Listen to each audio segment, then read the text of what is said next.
Ya, Apa yang terjadi sama PSM kak? Atau kuota apa kak? PSM ini Yes. lagi gagal semua pemain kah? Kenapa sih kalau kami? Aduh, mereka menunggu ini kapan liga dimulai kok. Tidak ada kepastian. Iya Yang iya pasti iya. adalah PSSI sudah menjadwalkan kongres luar biasa. Jadi di bulan Januari itu ada namanya kongres biasa. Kemudian di bulan Maret dijadwalkan kongres luar biasa. Masih panjang. Ini November 5 bulan lagi persiapan untuk kongres luar biasa. Karena nampaknya pemerintah tidak ingin memberikan izin kepada PSSI untuk menggelar sepak bola kalau misalnya tidak ada yang bertanggung jawab. Nah sebenarnya sih kemarin melalui Menteri Hukum Menko Polhukam, Menteri Koordinator Politik Hukum dan Keamanan, Profesor Mahfud MD sudah menyampaikan bahwa harus ada yang bertanggung jawab dalam tragedi Kanjuruhan. Maka yang mesti bertanggung jawab adalah federasi, PSSI. Sehingga ini yang menjadi titik poin kenapa misalnya liga belum dimulai. Andai kan tahun depan artinya ya liga lama-lama berhenti. Sekitar 5 bulan itu pun kan masih KLB, kemudian baru juga perbaikan. Iya. Lama-lama lagi liga dimulai. Dan ini juga menjadi pukulan telak dan ya supaya manajemen memperbaiki arus lalu lintas orang di stadion, karena setelah kejadian di Indonesia kemarin kan ada juga tragedi Halloween di Taiwan, Korea Selatan, dan hampir sama, jantung berhenti. Bukan serangan jantung tapi jantung berhenti. Waduh. Dan inilah mungkin yang sama terjadi karena kan berdesak-desakan. Dan memang sih kita sebagai pecinta bola, keselamatan yang utama. Iya. Untuk penonton dan supporter. Karena ini permasalahan nyawa. Tidak ada sepak bola yang seharga dengan nyawa. Sehingga itu dulu diperbaiki. Tapi kita juga belum jelas nih, apakah memang klub juga atau satgas yang dibentuk oleh PSSI, FIFA dan AFC itu sudah bergerak ke stadion-stadion untuk memberikan verifikasi ulang ya. Melakukan verifikasi ulang. Apakah bergerak? Kita juga belum tahu itu. Jangan sampai nanti anggaplah sudah KLB di bulan 3, tapi di sisi lain stadion belum ada verifikasi, mestinya berjalan bersamaan. Nah ini juga yang menjadi masukan dari pemain. Jadi KLB bersamaan juga persiapannya bagaimana liga. Apakah keputusan liga, kalau misalnya belum ada keputusan liga, ya anggaplah verifikasi ulang stadion. Silakan diverifikasi supaya juga klub segera berbenah. Untuk misalnya kalau stadion yang sekarang masing-masing di 18 klub Liga 1 ini dianggap tidak layak, mereka bisa mencari klub yang layak. Betul. Karena kan banyak Ji. Ada Stadion Gelora Bung Karno, JIS yang terbaru di Jakarta. Atau mungkin dipusatkan aja lagi di daerah Jabodetabek. Nah, yang keinginan pemain dan supporter di klub-klub saat ini adalah kejelasan liga. Jadi kalau misalnya dianggap ini hanya bisa dilakukan di Stadion Bung Karno, ya dilakukan di situ. Iya. Toh? Betul. Nah, dilakukan di situ. Dalam sehari mungkin bisa 3 kali pertandingan pun tanpa penonton. Nah itu kan ada win-win solution. Betul.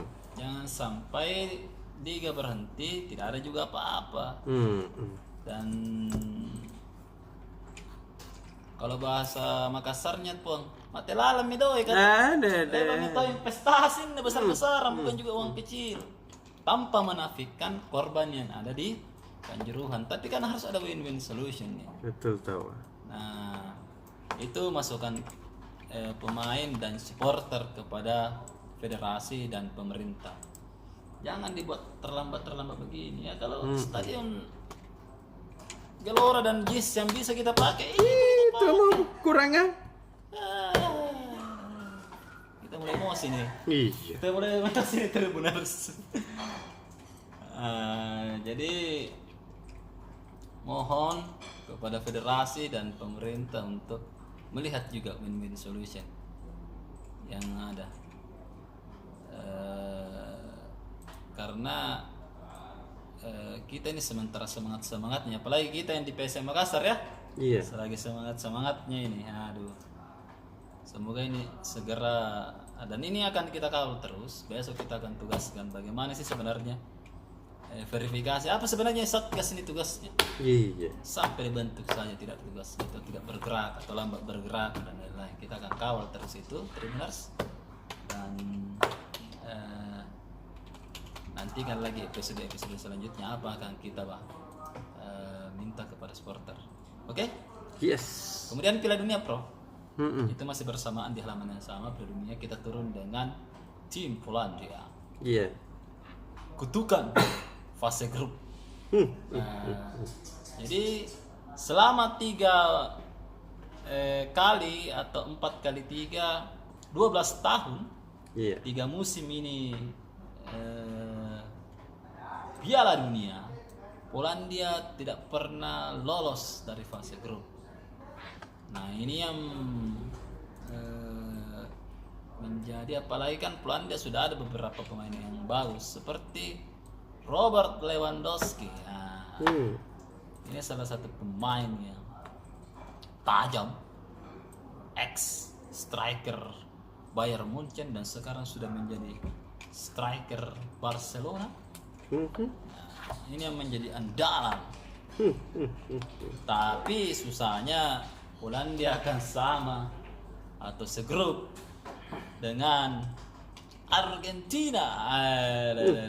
Susah itu ke Argentina juga. Kemudian satu grup juga dengan, saya baca supaya kita tidak salah, Meksiko. Sama Arab Saudi. Arab Saudi bisa lah dia mungkin bersaing, tapi Argentina dan Meksiko ini 2 Latin. Nah, ini yang menjadi musuh berat atau lawan berat Polandia di grup C. Polandia akan memainkan laga perdana 23 November. Ini sudah akhir bulan November, ini sudah mulai nih kita. Iya. 23 November. Kemudian kita juga turunkan dari 5 pertandingan terakhir. Polandia sempat dibantai 6-1 oleh Belgia.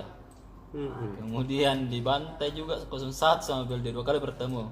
Polandia dikalahkan 2-0 oleh Belanda. Hanya pernah sekali menang melawan Wales, tim Britania Raya ya. Iya. Dan seri melawan Belanda 2-2. Nah ini Polandia sebenarnya lolos karena Rusia kena hukuman. Iya di. Andai kan Rusia tidak. Tena Tuh. Nah Polandia ini pencapaian terbaiknya ya di 1974, 1978, 1986, 16 besar semua. Di 1986 16 besar. Setelah itu selesai. 2014 tidak masuk. Tidak masuk apa namanya? Tidak masuk Piala Dunia. Cuman 2018 masuk. Nah itu kalau dari Polandia. Ini menjadi semacam apa namanya ya? Menjadi semacam pertarungan Polandia apakah memang bisa lolos di piala di fase grup atau tidak ya, kita tunggu nanti. apakah Lewandowski bisa setajam ketika dia di Bayern Munchen? Nah, Iya. tunggu nanti. Karena kan di Bayern Munchen banyak gelandang-gelandang hebatnya. Yes. Hampir semua pemain Jerman sekarang itu dibayar. Kita tunggu nanti apakah Lewandowski bisa menjadi mesin gol untuk Polandia dengan menghadapi Argentina, Meksiko, dan Arab Saudi. Nah itu kalau dari Tribun PSN. Yes. Kemudian